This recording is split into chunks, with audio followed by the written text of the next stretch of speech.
Are you just vomiting at the bottom? Yep. God bless this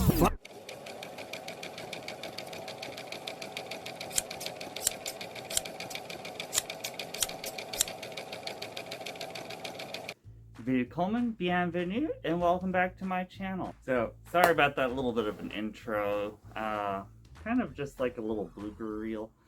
Don't know if I'm going to continue doing that for future references or not, but this is the second video.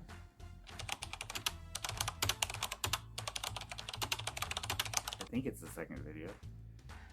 Maybe the third video of the cosplay for Mary Poppins. And there's only one more video after this, so the final reveal will be at the end of the next video.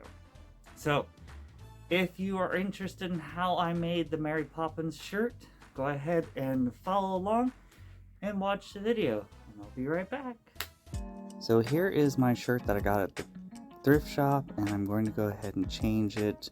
Let's start off by using this fabric to replace the sleeves so it gives it that detail that Mary Poppins has, and I'm going to create a collar out of the same fabric so that it has a collar that I can put details on, because she deserves the details. But now that we got the fabric, let's get started on the sleeves. First thing first, obviously we have to take off the old sleeves so that we can go ahead and pattern them for the new sleeves. So here I am just seam ripping it on speed dial.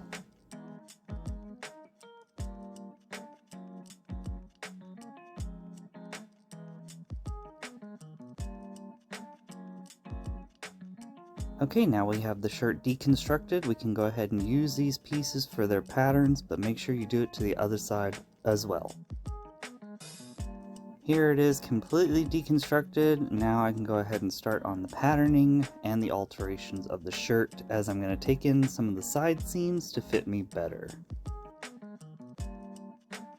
Now I couldn't find any lace, but I did find this on Amazon, and I'm going to use that for the sleeves and also on the collar. Here's how I constructed the collar. I did have some fusible interfacing that I'm fusing to some white cotton that I ended up changing because I did not like the stripe in the long run.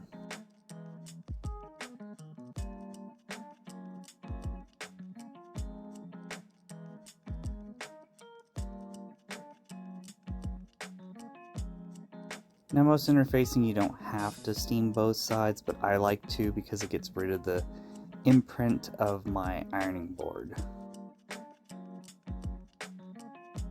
And then I just wanted to make sure that the lace actually still fit, and this is basically how the collar is going to go together once I sandwich yet another piece of fabric.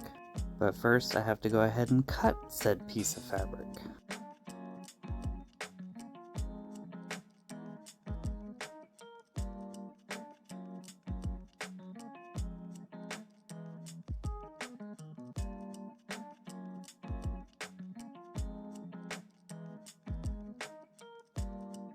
It's always helpful to press out your seams before you actually start cutting. I don't do that all the time, but for this, I think it needed to be specifically done.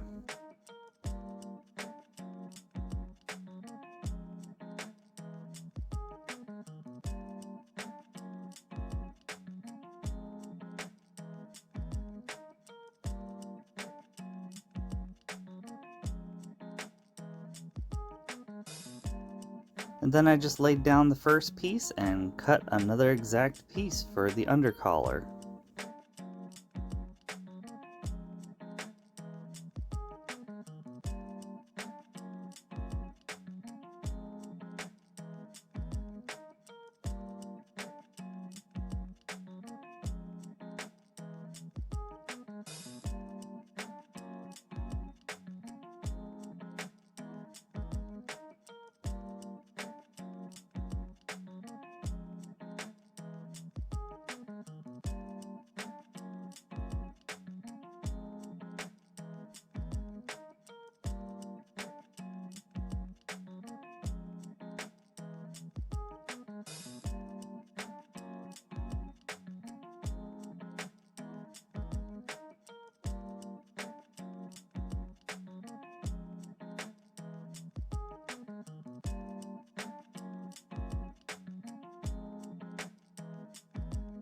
Then we're going to go ahead and make a fabric sandwich, essentially putting the lace in the middle between the 2 layers of cotton and interfacing so that once it's sewn and flipped inside out, the lace will be on the outside.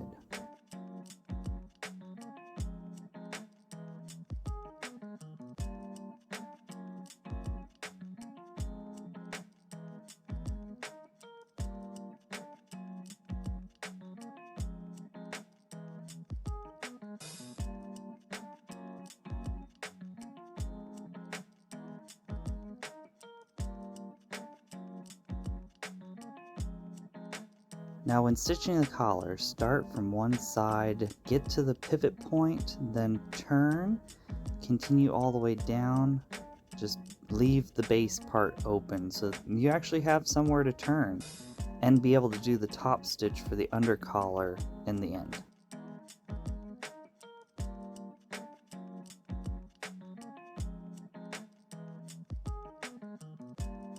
Clip your corners so that the fabric turns nice and smoothly and you get a clean point.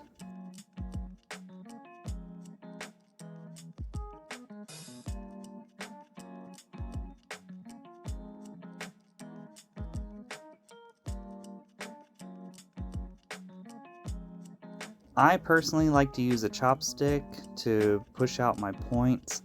Some people use safety pins or straight pins to get the corner done. There's also a stitch technique that you can use, but I prefer using just an ordinary chopstick.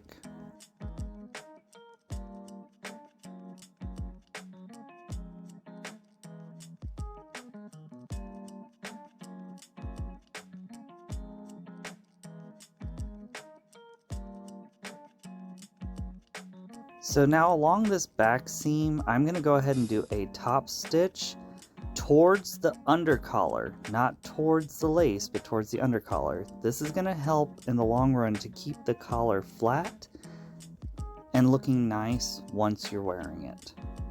And again, nobody's going to see this stitch, but it does make the presentation of the actual collar look better. Remember to always press with your delicates to the base or with a pressing cloth. I pressed this straight over the cotton so that I wouldn't damage the lace.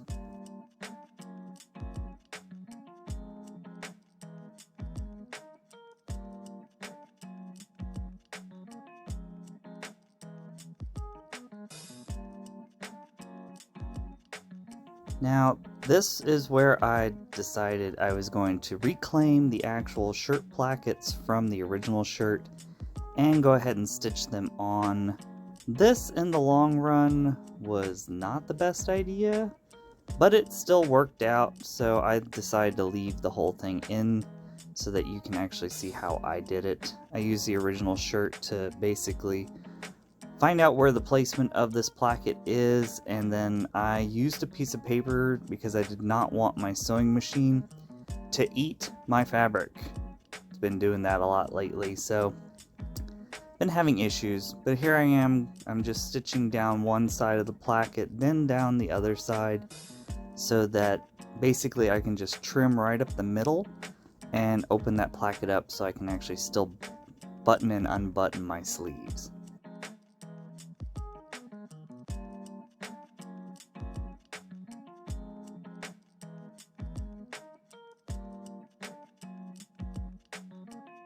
And this is actually why I sewed it to paper, so that you could easily just pull it right off and keep on going. It just perforates the paper so that it comes off like those dot matrix printer papers. And I think I just aged myself with that comment. Kids, if you don't know what a dot matrix printer is, just Google it. It's a whole lot easier to see a picture than for me to explain it to you.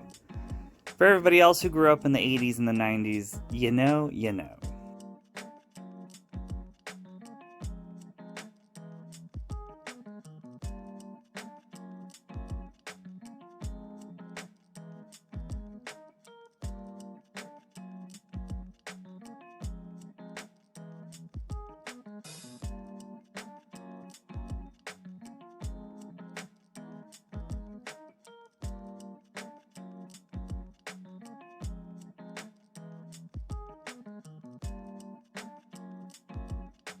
At this point, I went ahead and sewed up the side seam of the shirt, or the underseam of the shirt, so that it closes the sleeve in itself.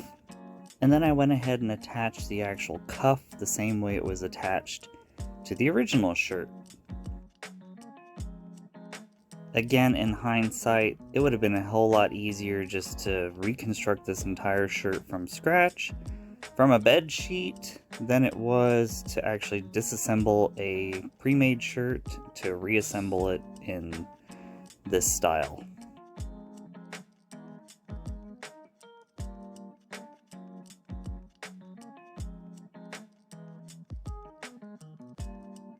And since I have such bad memory, I don't actually have any footage of me sewing the lace onto the collar itself, but here's me sewing the collar to the collar stand since we deconstructed it earlier. Now, sewing the lace onto the actual cuff itself, I did have to remove the original buttons, and I marked on the place where the original buttons laid so that I knew where to put them back on once I was done sewing this lace on.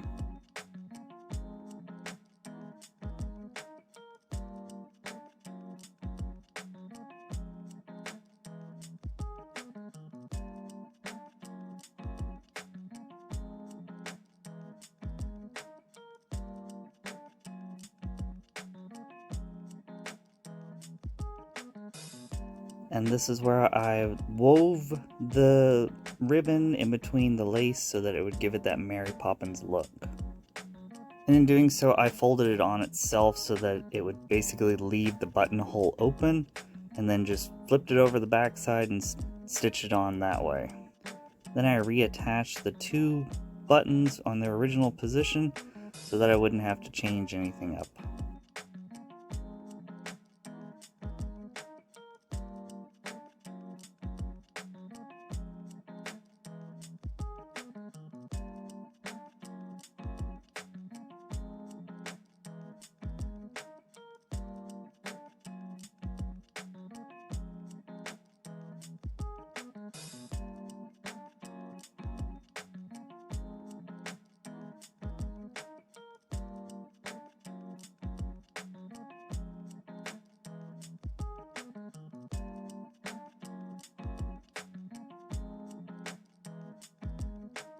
And here's some footage of me doing some hand basting. I decided to baste the sleeves in because the lace was so delicate I didn't want to destroy it by putting it through a sewing machine right off the bat. So I hand basted the sleeves on and did my gathers that way so that, one, I could actually have it go on correctly without having to take it off and risk damaging the lace.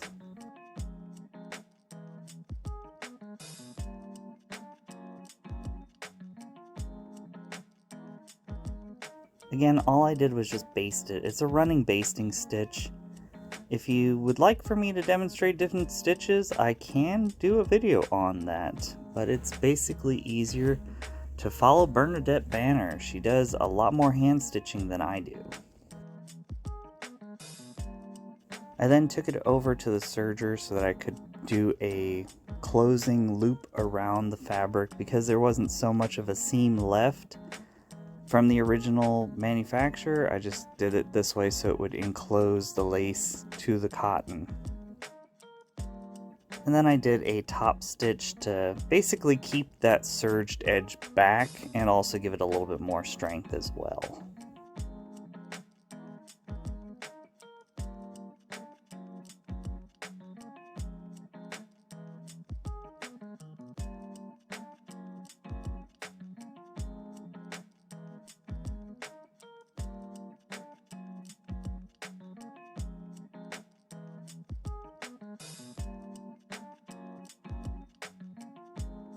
And now it's time for the reveal. Here is the reveal of the Mary Poppins dress shirt on my mannequin. And we get the final reveal the actual reveal in the last video.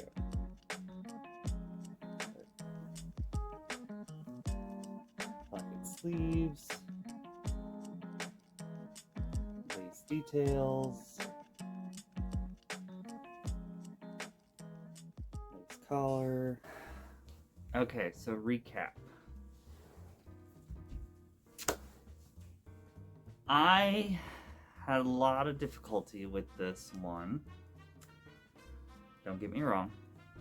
It was cheaper to... I don't know if it was cheaper to actually go ahead and do a thrift shop version of it, or to make it completely from scratch.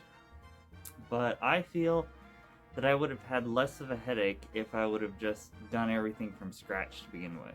Because then I could put the buttonholes over the top of the lace where they need to be. I could lay everything down to where it actually needs to be. Same thing with the sleeve plackets. They gave me a little bit of a headache. But other than that, I think it turned out pretty well for a thrift shop version. Even though I couldn't find the lace anywhere and ended up having to order that off of Amazon. So, I was not as lucky as some people when they go to the thrift shop and find lace tablecloths or lace curtains, because I couldn't find anything in the 4 thrift shops that are around us. So, if this content is what you are interested in and you liked it, please do me a favor, like and subscribe. And follow along for the next video. I hope to see you then. Okay? Tschüssi!